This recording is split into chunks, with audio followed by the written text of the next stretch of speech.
Hello, and welcome back to LA. I've been traveling a lot recently. I've been in the Netherlands, I was in Ireland, and the UK, and Ohio as well, actually. And now I'm back for a week, back home, and then I'm literally here for 6 days, and then I fly off to Australia and New Zealand. I think it's the middle of the night there, so I doubt any of you are listening from that part of the world, but if you are, I'm doing some events there and I hope I can kind of meet you and hang out. One of the reasons why I was in Ireland is that I was preparing for my Wake Festival. Every year I do a little festival with 50 people from all over the world, and they come to Belfast, Northern Ireland, and we spend 4 days, really five, because there's like a pre-event drinks, hanging out, conspiring together. There's live music, there's art, pub crawls, lots of reflections on theology. And I was just kind of doing a little bit of work on that while I was home, as well as seeing family and friends. I hope some of you will end up in Ireland at some point. I know some of you have. Some people are saying hi. There's Stephen from Copenhagen. Hey, how's it going? There's Phil and Ryan in Ohio. Very cool. Ryan, were you there for the Lakeside Chaquat? I can't even say the word. Chautauqua. There you go. I remember it because I used the Seamus for sha. I remember that, and ta for talk. Chautauqua. So I remember that. Anyway, today I wanted to talk a little bit about the technology of theology. And actually I realised that when I was about to come on that I've got lots that I want to say about that. We're only going to be able to like skim the surface. So I might do like 3 parts, maybe 4 parts on this topic. And if I can, I'll do them all in a row, like do one tomorrow, one the day after. I should really have a schedule for this, but I don't, because I'm not a very scheduled kind of person. But yeah, so the technology of theology, and the word we give to that is liturgy. Liturgy is the technology of theology. Now, most disciplines have this distinction between theory and technology. For example, you have, in psychoanalysis, you have the theory, which is an exploration of drives, unconscious desire, and the unconscious itself. So you've got theories of the subject, and then you have the techs sitting on the couch, engaged in transference and projection and whatever. In biology, you have people who are just exploring the body, exploring the biological system, and then you have the technologies that come from that. You have surgeries, you have veterinary clinics or whatever, or take chemistry. You have people who are interested in the chemical composition of life, and then you have the technology, which is seen in medicines. This goes across the board. Even in mathematics, you have people who are just interested purely in the theory of math. And then you have those who apply it to create bridges, buildings and planes. So theology is similar in the sense of it has a certain theoretical side to it, and it has a practical side to it. And these are deeply, deeply important. In my own work in radical theology, the theoretical side is called Pyro-theology, and the technological side is called transformance art. And actually a lot of new people have been following my work recently. I think it's because I've been doing more podcasts with people like Rob Bell and Pete Holmes. So some of you have been following my work for a long time and you know a fair amount of the theory, but some of you are quite new to it. But hopefully this will still kind of make some sort of sense. So the theory is pyro-theology, the technology is transformance art. So the whole point is, once a week, twice a week, 3 times a week, in traditional churches, for example, people come together and they do an activity. And the activity is, in a sense, designed to form us and reform us. hopefully transform us as individuals and as participants in wider society. In the same way that in psychoanalysis you might go once, twice, or 3 times a week, yeah, Christianity has built into it this, repetition, this thing that you do, So I want to talk about what I think liturgy at its best is about in the tradition of radical theology. And as I say, I'm going to do 3 or 4 Facebook Lives about this. So we'll start with a very simple idea, which I say it's a simple idea, and now I'm hesitating as to how to say it. If you talk to people within the church, often you'll find within some churches people say, well, we embrace questioning, we embrace unknowing, uncertainty, right? Pretty much everybody does, wherever you go, even conservative churches, liberal churches, Orthodox, there's a certain place for mystery, for not having all the answers, for acknowledging that we are human, all too human. It can be called epistemic humility. It's just this idea that we don't know everything. But depending on where you go, the amount that you can question is either a little or a lot. You might go somewhere and they say, well, yeah, you can question certain readings of the Bible or certain understandings of the world. But, this is the stuff that you need if you're going to call yourself a Christian, or if you're going to call yourself a Muslim or a Buddhist or whatever it is. This is the kind of stuff that you need to believe. So some people go, there's a little bit of questioning, and then there's a big bunch of stuff that you have to have. Some places go, actually, you know what? There's a whole pile of stuff you can question, and there's only a little bit that you have to kind of believe. So it might be 10% or it might be 90%. But all of these communities agree that there's something that you have to hold on to, because otherwise you would fall into complete relativism. Everything, it would be like you wouldn't believe anything. How would you know anything? Why would you go out and try and help the poor? Why would you get out of bed in the morning? What makes helping your neighbor any better than just playing computer games all day, right? So that all makes sense. It sounds plausible. But there's a different way to think of it. And Paul Tillich draws this out, where he says, what if we have to embrace both absolute relativism, complete relativism? There's nothing that you can believe without questioning, doubting, rethinking, right? And at the same time, there is something that is absolutely indubitable, a rock that is so firm that you just can't really do anything about it without being inauthentic to yourself and to the world. And what he means by this is he says, well, the thing that is the rock that you cannot deny without denying something fundamental about yourself and your place in the world is the absolute subjectivity of the other. That the other is not an object, that the other is a subject. Now, Sartre says this very well when he says hell is other people.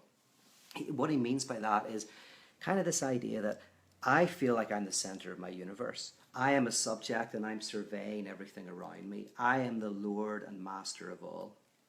But then I'm sitting in a park looking at everything, and someone turns and they look at me. I see their eyes, they gaze at me, and I am dethroned. I am made into an object for another, right? So they're looking at me. So Sartre has lots of good examples of this, like spying through a keyhole, and then the people you're spying on turn around and look at you, and they see your eye through the keyhole, and suddenly you're like, oh, freaked out. This is, in a sense, a confrontation with the other as a subject. At first, you're looking at them as objects, getting this pleasure from seeing them do something. But then when they look at you, you experience briefly their subjectivity. And so it's kind of hellish. It's like, oh my goodness, I'm not the Lord of everything. And Sartre says we try to avoid this, either with sadism, and sadism is where we reduce others to an object, or masochism, where we reduce ourselves to an object. But these are different ways of avoiding subjectivity. But for Tillich, you can't do that. Every subject is an absolute other that makes an infinite demand on us. When we go out into the world, there is a sense in which other individuals cry out to us that they are subjects that cannot be reduced to mere objects for our use. Emmanuel Levinas says this beautifully when he writes, "The face of the other cries, 'Do not murder me.' The face of the other cries, 'Do not murder me.'" So that's the kind of the absolute. And the reason why for Tillich that's an absolute is he says, like, if you deny the subjectivity of the other, you are doing something that's inauthentic. You are doing something that is kind of like destructive to you and to the other person, to the world. It's denying something fundamental, that you are not the center of the universe. But then he says, what you do with that, you have to take responsibility for, right? You cannot put that responsibility on someone else, some tradition, some authority, some tarot cards or fortune teller or prophecy or anything like that. And we all want to. And this is why Sartre used the term condemned to freedom.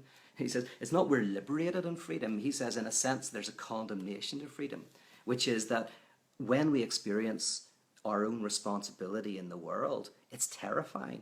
We are responsible for what we do, for what we don't do, and for trying to avoid both of these entirely. We're responsible for everything, including our irresponsibility. Now, by that he doesn't mean, this is not the freedom determinism debate, which we could talk about elsewhere.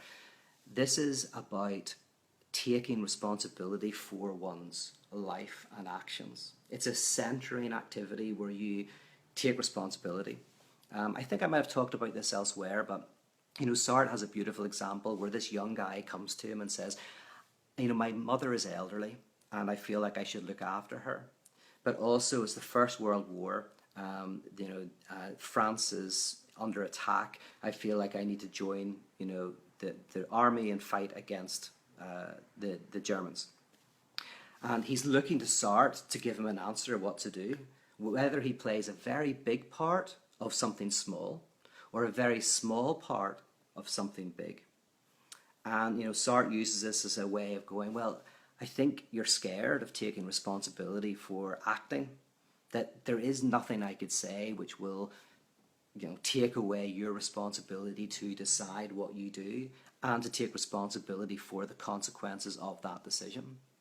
And whether someone considers themselves religious or not, we all fear this. I mean, again, I live in LA. It's supposedly, a very secular place, but on every other street corner, there's a fortune teller. And a lot of the people who I know who go to fortune tellers don't really believe in it. They don't really, they're not kind of convinced there's some sort of person out there who can see the future. But a lot of people are still compelled to go because they don't know whether to break up with someone or stay going out with someone. And in one sense, we want someone else to tell us what to do so that we can blame them and not take responsibility for ourselves. Now, in relation to the technology of theology, radical theology, in terms of pyro-theology, is trying to say we need to sensitize ourselves to the absolute subjectivity of the other, especially those who have no subjectivity symbolically in our society. So this is who are those who are given no symbolic value, who are not seen as subjects, who are not seen at all. So how do we sensitize us to them? And then also taking full responsibility for what we do in light of that demand. Not going that, this simple answer, that's how we do it because God told me, or the fortune teller told me, or the stars told me. But going, you know what, I don't quite know what I have to do, but I have to do something, and I have to take responsibility for that. So within the church, I argue that the spaces like Icon, the community I was part of, was an attempt to use poetry and art and music, comedy, the sermon, in order to sensitize us to the infinite subjectivity of the other and how they make a demand on us. And at the same time, deconstructing any simple and easy answers.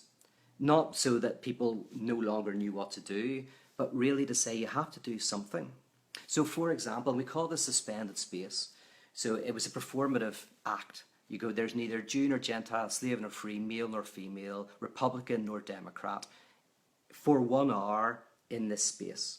Now, it wasn't true because there's always, Republicans, Democrats, male, female, white, black, uh, uh, pacifist, whatever. There's lots of identities that we have, and you can't strip them off. But there's a certain sense in which when you enter into what's called the epiche, this liturgy, you try to see the subject beyond all of their Republican or Democrat, Catholic or Protestant, whatever identities.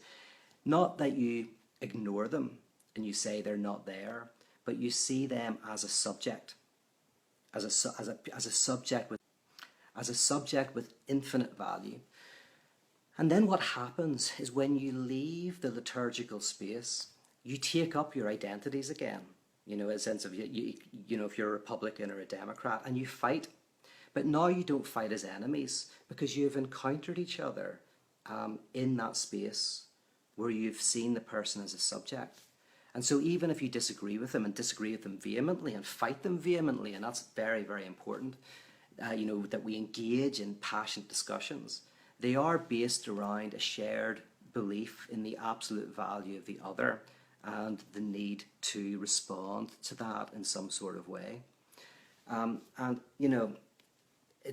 So this is one of the rules, I think, of liturgical space. And one of the ways we did this in Icon is we had the group called the Evangelism Project, and many of you know about this, so I'll be very quick, but we went to be evangelized by other groups, other communities. We went to the Islamic Society, the Jewish community, the Humanist Society, and we asked them to talk about what they believe and who they are. And we encountered them as subjects, as individuals. But the evangelism didn't happen then. The evangelism happened when we said to them, what do we look like to you? What is it like to be a Muslim in Belfast? What does the Christian community look like from your perspective? And then you see yourself through the other's eyes, and you see things maybe that you don't want to see. And you're evangelized. You're brought deeper into your tradition and sensitized. So the Evangelism Project was an attempt to see the other as a subject that makes a demand on us, and at the same time then saying, so what are we going to do about it, without having some sort of simplistic answer. A question I often get that's related to this is, people will often say to me, well, how should I bring up my kids? Should I bring them up in Christianity and give them the stories and do the Sunday school stuff, and they hear all the Bible questions, and then when they're older they'll deconstruct it, they'll question it, they'll find their own space. Do I do that or do I not? And one of the ideas behind this is that Christianity is this belief system. It's a set of stories and ideas and principles and morals, right? So should I teach my child that? Because sometimes if you teach it, then you have to deconstruct it and it becomes its own problem. What do you do? But if you think of Christianity and the stories in the Bible as very often about questioning who we think is pure and impure, who we think is inside and outside, and they're about cultivating a sensitivity in us to the outsider, to those who are not given a voice, to those who are seen as mere objects to use and cast aside. And we see that, like the story of the Good Samaritan, it's questioning all of the things that people took for granted about who was good and who was bad, who was just some person to cast aside and who was worth something. And it problematizes that. Or the tax collector and the Pharisee, which at the time was again questioning our ideas of who is a subject, who is valuable, and who is not. If you think of Christianity as that, then in a sense, the answer, I think, is to simply say, well, we want to bring up our children and in a way that cultivates a sensitivity to the other and to our demand, the demand that is made upon us by the other. And so you can use the Christian tradition or any other tradition, whatever, but to do that. So when you're taking some of these stories, the idea is not like teaching them the story. It's that what is going on within the story, what is happening. And, in light of the subject I'm looking at today, so many of these parables and so many of these stories are designed to really cultivate a love of our neighbour and cultivate a sensitivity to the call of that neighbour on our being. And so the liturgical space is where for 1 hour of our week we encounter the subject.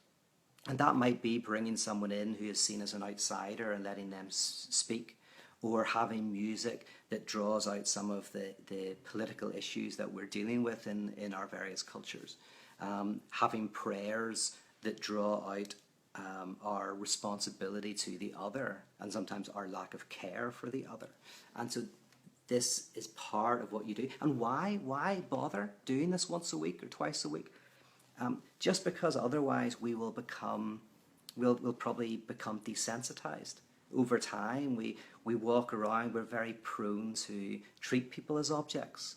We're very prone to give into that part of ourselves that wants to simplify, demonize, put all of the badness on somebody else, and kind of like, see ourselves as pure.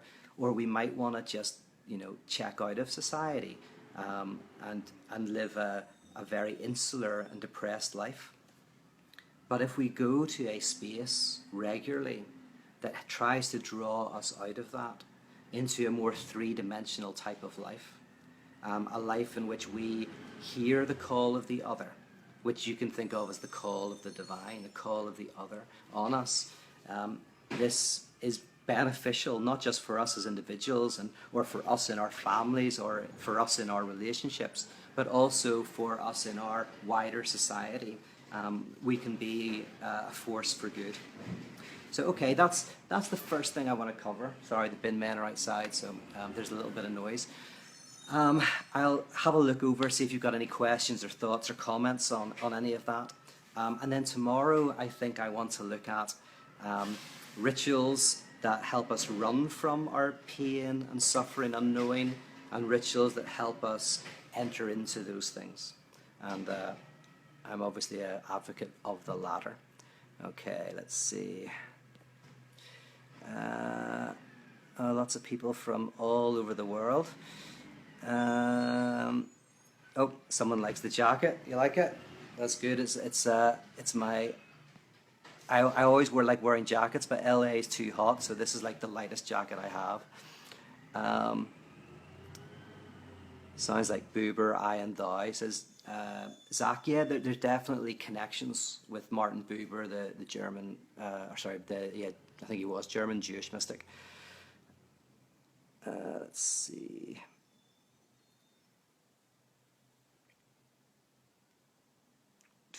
Phil says, is part of it also trying to see ourselves as someone else's other and or their object?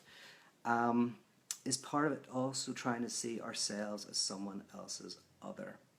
Yes, if I hear you correctly, one of the reasons why we do the evangelism project, and this is, by the way, if you do the evangelism project once, it's just going to be an interesting day, but if you do this once a month, it begins to be a transformative experience, transforms who you are and hopefully cultivates a sensitivity in your life. In many ways, we want to see how we are ourselves perceived. And so there is a sense in which, but for Levinas, the infinite responsibility is always ours. He has this asymmetrical thing where he says, we're all responsible for each other, but I am more responsible than everybody else. Now, of course, if everybody thought like that, it would be kind of a wonderful world. But yeah, Levinas is very into, and some people critique him for this, but he's very into the idea that from my perspective, I need to encounter the subjectivity of the other, and I'm not that responsible for how people objectify me. But there's lots of that's kind of. I think there's problems with that and whatever. But what I like about what he's saying is he's saying that the responsibility starts here with us, and how we treat the other. Alicia says, thanks, Pete. As a therapist, I always appreciate your ideas. Oh, thank you. Keep me thinking and going deeper. Oh, yeah. Oh, you're just being nice. Sorry, I don't like reading out comments because it makes it look like, oh, someone said something nice about me. Everybody listen to this. But I very much appreciate it. Thank you. Let's see. Somebody saying, I can't pronounce your name, sorry. Rhesa. Would that be Risa? Risa? Rish? I'm very bad at pronouncing names. I was in the Netherlands last week, and I was a disaster. Unbelievable. I'm afraid that sometimes to take responsibility is to interrupt somebody's absolute subjectivity, since that very subjectivity begs for help. I'm afraid that sometimes to take responsibility, which you take. Sorry, I got cut off there. I'm afraid that sometimes to take responsibility is to interrupt someone's absolute subjectivity, since that very subjectivity begs for help. If I hear you right, are you saying that, yeah, when you take responsibility, you are interfering with people's lives in a sense? You're getting involved in the messiness of the world, and that can go wrong. I don't know if that's what you're saying, but if that's what you're saying, I think that's part of, yeah, this absolute responsibility is when you decide to act, this is the problem, is you might mess up. And not acting, you might mess up. It's like there is no safety. That's the condemnation of freedom that's so terrifying for us, is that we might end up being the enemy, doing something terrible. Now, at that point, we have to have the courage to face up to that, to take responsibility and to say, yeah, I tried to be helpful, but you know what, I was naive. Like every 17-year-old who does a mission trip or whatever, he's like, you go in there and you got the best of intentions, and hopefully you don't mess up too much, and sometimes you mess up a lot, and ultimately you kind of take responsibility for that. And if you know what, if you do a good job, you can, pat yourself in the back, buy a beer and relax for an hour, but there is no way to protect ourselves from the things that can arise from acting or not acting in the world. Okay, let me see. There's a question there I saw that looked good. Okay, are you not afraid that you can come across as patronizing when asking to be evangelized to?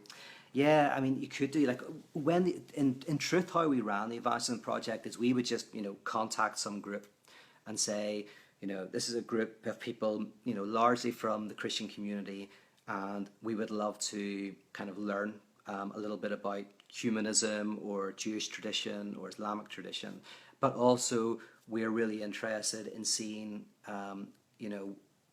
what we look like from your perspective. We as in the Christian community in Belfast, in Northern Ireland, what's been your experiences of that? And actually, in practice, I can't think of any time that it didn't work. And we did this for years and years and years, once a month. We also did the Last Supper, which is another version. We invited someone to come and talk to us who was likely coming from a different place. And if we didn't like what they said, it was their Last Supper, hence the Last Supper. But they were the seat of Christ. So we sat them symbolically in the seat of Christ, and we were there to listen. And no, it usually, my experience was it really developed close links. I remember one time after we went to, we invited this humanist guy to the Last Supper. They then asked me to do a talk at the Humanist Society, which was kind of rare for them to take an interest in anybody kind of with a religious philosophy. And then they asked me to be on a debate with them against a Christian group at the Queen's University. So it became this really weird, messy kind of mix of back and forth. But yeah, I guess that could be a danger, definitely something to watch out for. And Liz writes, how not to struggle with resentment. It's one thing to set aside the ego, recognize that I'm not really separate from the other, but it's also exhausting. Yeah, no, totally. It's exhausting. And resentment, by the way, is it's an emotion that we're always in danger of. Nietzsche wrote very, very perceptively of the power and the reach and the depth of resentment in our lives. How it comes up in the weirdest of ways. If a friend does well, we sometimes feel something in ourselves, we're not happy. And we say, oh, I'm so happy for you. You found someone you love. Oh, but somehow you resent them. Resentment is a deep thing within us. And part of the liturgy that I'm talking about, I think there's a place for us becoming sensitive to those darker emotions within ourselves and bringing them to the light of day. Not so that they control us, but precisely so that they can be let go of, and that will be the topic for tomorrow. Maybe tomorrow, maybe the day after tomorrow, who knows. How long have I been on for? I don't want to be boring you too much. I don't see the time. Let's see. I'll finish with there's the last question from Anderson. Isn't it wrong, though, to try and change others' faith because we think we are right? All paths have a truth. Okay, well, so that's getting on to interfaith dialogue and all that kind of stuff. For me, because Christianity isn't a worldview for me, it's not a position. It's not then a position. It's not an identity. So faith, and I've explored this elsewhere. Faith for me is a way of being in the world. It's not belief is to do with what you think about the world, but faith is a way of engaging with the world. And so that way of engaging with the world can operate anywhere. Paul Tillich calls it ultimate concern. Faith is a way of giving yourself wholly to some aspect of the world, in a way, that you will live and die for the good. And those questions don't come up within, obviously, the radical theology that I do, but that would be a whole other talk, which we should look at. I'm sure I've got stuff online about that. Okay, I will check out now, but just to remind you, these Facebook Lives are going to be about the technology of theology, which is liturgy, just like the technology of psychoanalysis is the theatre of the clinic, or the technology of physics is seen in the development of quantum computers, or the technology of chemistry is seen as in the development of medicines. Philosophy itself was called a technology because it started off as a way of transforming the self. And today I just looked at this idea of this space where we are sensitized to the infinite demand of the other as a subject, and also our absolute responsibility to act without being able to, find an absolute answer to why we should do it. We have our traditions, we have philosophy, we do have lots of things that help us, but nothing that can, make us avoid responsibility for the acts or inactions of our lives. Okay, thank you very much. I will see you all very soon. Bye.